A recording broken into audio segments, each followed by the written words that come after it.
Maths में देखो बहुत सारे फॉर्मूलाज हैं, बट सबसे पहले हमें यह समझना बहुत इंपॉर्टेंट है कि भाई हमें क्या चीजें नहीं करनी चाहिए। अगर आप ये सोचेंगे कि मैं ट्रिग्नोमेट्री के फॉर्मूला सारे लेके बैठ जाऊं और देखते देखते उन्हें लर्न कर लूं, तो वो पॉसिबल नहीं हो पाएगा। मान लीजिए आपने आज ट्रिग्नोमेट्री पढ़ा या पैराबोला पढ़ा, उसके अंदर भी बहुत फॉर्मूलाज हैं, राइट? तो वहां पे हमने अभी तो फॉर्मूले लर्न कर लिए, एक महीने बाद अब आप फिर से भूल जाएंगे फॉर्मूलाज। कई सारे बच्चों को देखा है कि अपना लॉजिक बना लेते हैं कि यार ये चीज होती है तो ऐसा होता है, तो वो लॉजिक बनाना आपको बहुत जरूरी। मैथ्स के अंदर इतने सारे चैप्टर्स हैं, हर चैप्टर के अंदर इतने सारे फॉर्मूलाज हैं, तो उन फॉर्मूलाज को सर कैसे याद करें? हम तो परेशान हो जाते हैं लर्न करते करते, बट लर्न होते ही नहीं।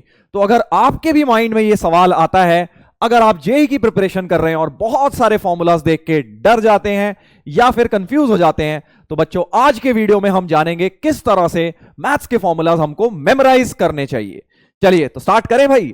मैथ्स में देखो बहुत सारे फॉर्मूलाज हैं, बट सबसे पहले हमें यह समझना बहुत इंपॉर्टेंट है कि भाई हमें क्या चीजें नहीं करनी चाहिए।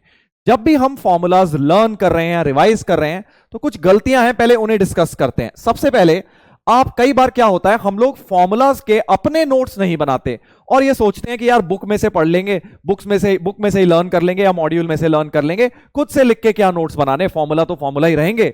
ऐसा बिल्कुल नहीं करना है। अपने को अपनी हैंडराइटिंग में लिखकर अपने नोट्स बना के रखने हैं, वहीं से फॉर्मूलाज मेमोराइज करना है।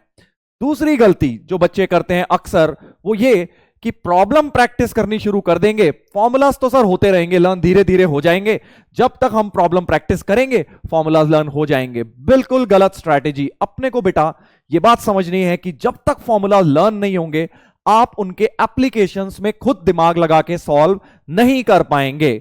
तो पहला स्टेप है फॉर्मूलाज लर्न करना। दूसरा स्टेप है कि आप उसके ऊपर प्रॉब्लम्स को अटेम्प्ट करें। तीसरी चीज जो बहुत बच्चे करते हैं कि सर कोई बात नहीं, चलिए फॉर्मूलाज लर्न नहीं है, उतनी अच्छी तरह लर्न नहीं हुए, तो हम क्या करते हैं, अपने नोट्स बना के साइड में रख लेते हैं और साथ साथ क्वेश्चंस अटेम्प्ट करते रहेंगे। तो बच्चों ये भी गलत स्ट्रैटेजी है, क्योंकि आप अगर फॉर्मूलाज पहले से लर्न नहीं करोगे तो आपको स्ट्राइक नहीं करेगा क्वेश्चन में क्या वो फॉर्मूला लगना है, ये कैसे पता लगेगा, राइट? ये तभी पता लगेगा अगर बेटा आपने वो फॉर्मूलाज बाय हार्ट लर्न किया हुआ है। तो बिल्कुल इस चीज को ध्यान रखिए। ये गलतियां बहुत सारे बच्चे करते हैं, मैंने खुद पर्सनली देखा है। डूज, दैट इज जो चीजें हमें करनी है फॉर्मूलाज लर्न करते वक्त। सबसे पहले फॉर्मूलाज को लर्न करिए बार बार लिखकर। जितनी बार आप लिखेंगे फॉर्मूलाज उतनी जल्दी आपको लर्न होंगे। अगर आप ये सोचेंगे कि मैं ट्रिग्नोमेट्री के फॉर्मूला सारे लेके बैठ जाऊं और देखते देखते उन्हें लर्न कर लूं, तो वो पॉसिबल नहीं हो पाएगा। आपको उनको बार बार लिखना पड़ेगा। एक फॉर्मूले को 5 बार, 10 बार, 15 बार जब लिखोगे रफ में, तो क्यों नहीं लर्न होगा? बिल्कुल लर्न होगा। तो लिखने की हैबिट डालिए, लिखकर लर्न करिए, बहुत जल्दी लर्न होता है। और ये साइंटिफिकली प्रूवन फैक्ट है कि जब हम कोई चीज लिखते हैं, साथ साथ दिमाग चलाते हैं, तो वो आपके दिमाग में, आपकी मेमोरी में जल्दी स्टे करता है, राइट? दूसरा पॉइंट, नोट्स तो आप बना रहे हैं, शॉर्ट नोट्स भी जरूर बनाइए। हर चैप्टर के जो इंपॉर्टेंट फॉर्मूलाज या इंपॉर्टेंट कॉन्सेप्ट्स या याद रखने वाली चीजें हैं, उनके अपनी राइटिंग में शॉर्ट नोट्स बनाने बहुत जरूरी हैं। और बेटा उनको पीरियोडिकली रिवाइज करना भी जरूरी है। मतलब मान लीजिए आपने आज ट्रिग्नोमेट्री पढ़ा या पैराबोला पढ़ा, उसके अंदर भी बहुत फॉर्मूलाज हैं, राइट? तो वहां पे हमने अभी तो फॉर्मूले लर्न कर लिए, एक महीने बाद अब आप फिर से भूल जाएंगे फॉर्मूलाज। तो आपको क्या करना है बेटा, बार बार, हर महीने, हर 15 दिन में, हर 20 दिन में एक बार वो गो थ्रू करना है, ताकि वो फॉर्मूलाज बेटा अपनी मेमोरी में आ जाएं, राइट? होता क्या है बेटा, मान लीजिए कोई एक ऐसा चैप्टर है या कोई ऐसे फॉर्मूलेज हैं जो आपको बहुत परेशान कर रहे हैं, नहीं लर्न हो पा रहे, तो आप क्या करिए, उन्हें लर्न तो करिए ही, साथ में उनकी एक कॉपी लेके सामने अपनी स्टडी डेस्क पर चिपका दीजिए। अब इससे क्या फायदा होगा सर?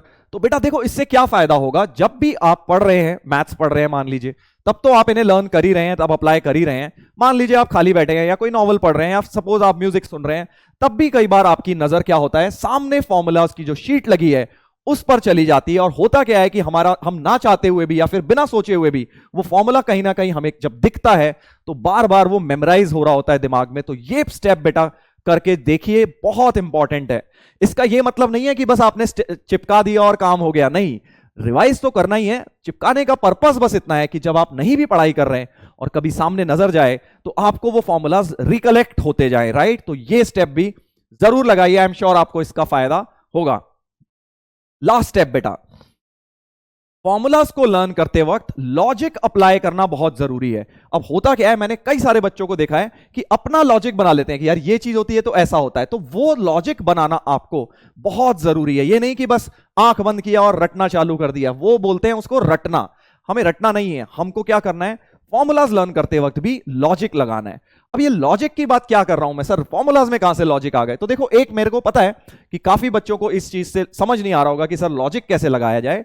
तो मैंने क्या किया है, आप लोगों के लिए एक एग्जाम्पल सेलेक्ट किया है कोऑर्डिनेट ज्योमेट्री के फॉर्मूलाज लेके, कि आप उसमें कैसे लॉजिक लगा के उन्हें लर्न कर सकते हैं। तो देखें भाई, एक example, formulas for coordinate geometry.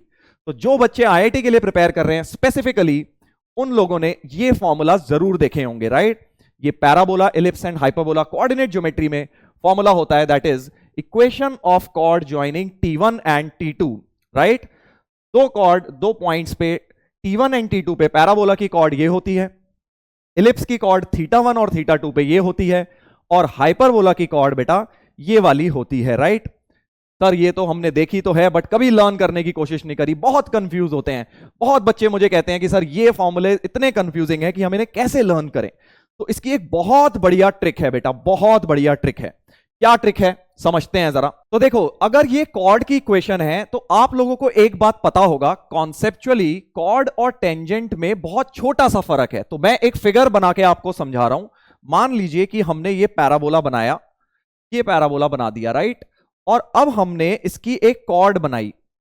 Cord अगर क्या होती है, chord is basically a line joining two points T1 and T2, right? T1 and T2 को ज्वाइन करने वाली लाइन को कॉर्ड कहते हैं।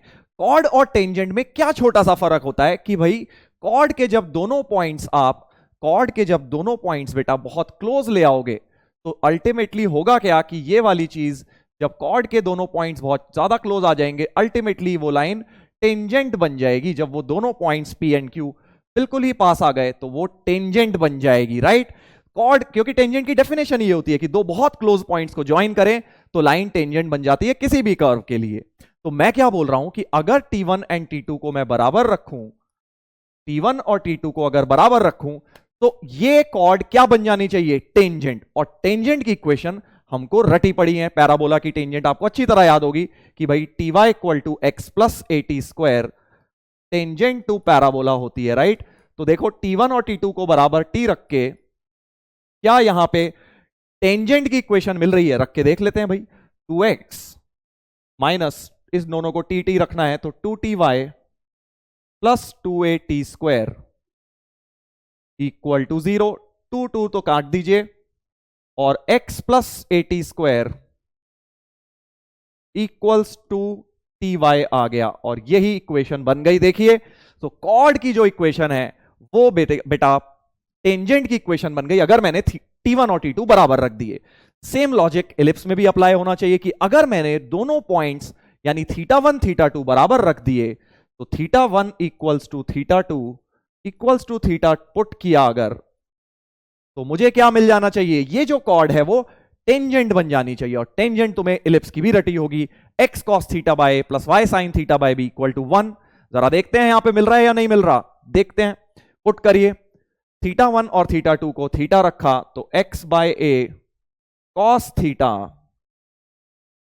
y बाय b ये sin थीटा बन जाएगा, और इधर RHS में बेटा cos 0 बन जाएगा, राइट? θ1 और θ2 बराबर रखूंगा, cos 0 वो 1 हो जाएगा, और यही आपकी इक्वेशन ऑफ टेंजेंट होती है, राइट? सिमिलरली अब आप हाइपरबोला के लिए भी ये लॉजिक लगा सकते हैं। तो मैंने क्या किया, कॉर्ड और टेंजेंट को बहुत ही बढ़िया तरीके से रिलेट किया। और अगर अब मैं बाई चांस देखो भूल रहा हूं कोई फॉर्मूला, कई बार होता है ना यार, याद नहीं आ रहा, प्लस है माइनस है, तो आप ये सब चेक करके देख सकते हैं कि भाई θ1 θ2 बराबर रख के मुझे टेंजेंट की इक्वेशन मिलनी चाहिए। तो गलती तुरंत पकड़ में आ जाएगी अगर आपने कोई गलती करी होगी। तो लर्न तो करना ही पड़ेगा, बट इन ट्रिक्स से आप ये कर सकते हो कि चेक कर सकते हो क्विकली कि यार कोई गलती तो नहीं करी हमने, राइट? एक और एग्जांपल देता हूं, बिल्कुल ऐसा ही आपको कोऑर्डिनेट ज्योमेट्री का ही, दैट इज, देखिए अब ये फॉर्मूले भी आपने जरूर देखे होंगे, point of intersection of tangents, कि अगर सर हमने पैराबोला की या इलिप्स की किसी की भी दो टेंजेंट्स बनाई, तो वो टेंजेंट्स कहां जाके मिलती हैं, ये फॉर्मूला देता है हमको, point of intersection of tangents, right? T1 और T2 पे दो टेंजेंट्स बनी, तो ये जो पॉइंट R होता है AT1 T2 AT1 plus T2 ये होता है पैराबोला के लिए, और इलिप्स के लिए भी ऐसा ही गंदा सा लंबा सा फॉर्मूला होता है सर, बहुत दिक्कत करता है लर्न करने में, और हाइपरबोला के लिए भी ऐसा ही होता है। तो बिल्कुल सेम लॉजिक अब मैं लगा रहा हूं। देखो, अगर मैंने T1 और T2 बराबर रखे, इन दोनों पॉइंट्स को बिल्कुल पास लाता गया, तो ये ट्राइंगल एक्चुअली बनेगा ही नहीं। अल्टीमेटली ये जो तीनों पॉइंट्स हैं ये कोइंसाइड कर जाएंगे, ये क्योंकि दोनों पॉइंट्स बहुत पास आ रहे हैं, तो ये वाली लाइन बेटा कॉर्ड बनने की जगह टेंजेंट बन जाएगी। तो आर पॉइंट जो हो रहा है वो पॉइंट ऑफ टेंजेंसी हो जाना चाहिए, यानी कि पैरामेट्रिक कोऑर्डिनेट्स देना चाहिए। मतलब T1 इक्वल टू T2 फिर से रखूंगा अगर, तो T1 equals to T2 equals to T रख के जो ये पॉइंट मिल रहा है, ये पैरामेट्रिक कोऑर्डिनेट मिल जाना चाहिए AT स्क्वायर 2AT। देखो मिल रहा है कि नहीं, T1 और T2 बराबर रखे तो AT स्क्वायर, और ये TT 2T हो गया तो 2AT हो गया। सिमिलरली θ1 इक्वल्स टू θ2 जरा बराबर रख के देखो, ये आपको इलिप्स का पैरामेट्रिक कोऑर्डिनेट्स मिल जाएंगे। देखिए ऊपर आ जाए a cos θ आ जाएगा, और नीचे बेटा cos 0 बन गया, यानी कि cos 0 तो 1 हो गया। सिमिलरली y की वैल्यू b sin θ, और नीचे 1। तो देखिए इलिप्स के पैरामेट्रिक कोऑर्डिनेट्स तैयार हो गए, राइट। सिमिलरली अगर इसमें डालोगे θ1 इक्वल टू θ2 तो a sec θ b tan θ मिल जाएगा, जो हाइपरबोला के पैरामेट्रिक कोऑर्डिनेट्स होते हैं। तो ये बोल रहा हूं मैं कि अगर आप लॉजिक लगा के फॉर्मूलाज लर्न करेंगे ना, तो उतने ज्यादा मुश्किल नहीं लगेंगे। तो लॉजिक यूज करना, अपने लॉजिक बना सकते हो। ये तो चलो मैथमेटिकल लॉजिक हो गया। कई बच्चों को मैंने देखा है ऐसा लॉजिक बना लेते हैं, जब ए आएगा तो ऐसा ऊपर होगा, जब बी आएगा तो नीचे आएगा। ये सब लॉजिक भी आप अपने हिसाब से, अपने लिए जो अपने को कन्वीनियंट हो वो बना के फॉर्मूलाज लर्न करिए। आई एम श्योर आपको फॉर्मूलाज लर्न करने में उतनी प्रॉब्लम नहीं होगी जितनी अभी तक होती थी। चलिए तो बच्चों, आई होप आप लोगों को मजा आया या समझ आया बेसिकली कि मैं क्या बोलना चाह रहा हूं इस वीडियो में, कि भाई किस तरह से फॉर्मूलाज मेमोराइज करने हैं, क्या गलतियां होती हैं फॉर्मूलाज लर्न करते वक्त वो हमें नहीं करनी, और किस तरह से हम लॉजिक लगा के मैथ्स में बहुत सारे फॉर्मूलाज इजीली लर्न कर सकते हैं।